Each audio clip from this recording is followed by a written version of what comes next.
So sa mga vloggers diha, sa mga ga-vlog din ha, or sa mga ganahan mo palit ani nga neck phone holder, kung naamoy kana bitawng gitrabaho tapos gusto ninyo nga ang shoot is ingon ana. So kani siya ang best for you. So pwede ninyo ni siya ingon ani ang pagkataod or pinatindog ang pagkataod.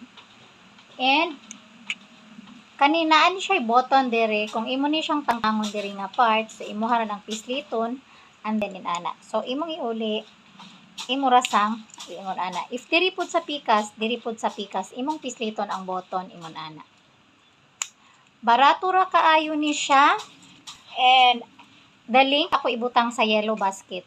So kani siya ma-adjust ni siya nimo like padungo, pahangad, pa-center, and akong show ninyo kung unsaon pagtaod.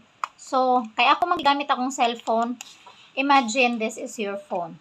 So, kani siya, iingon ana ninyo dire, and dire tuyokon ra ninyo ni siya, if unsa kadako ang inyong phone.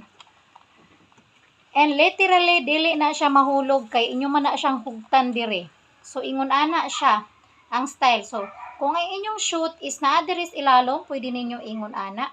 Kung naa sa center, pwede ninyo ginana. So, of course. So, ingon ana lang siya. So, kung naamoy gibuhat, like if you're cooking,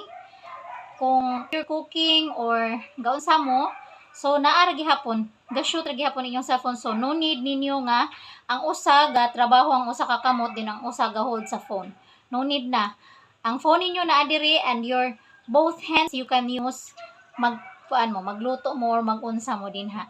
So, barato ra kaayo ang link na sa yellow basket. Bye!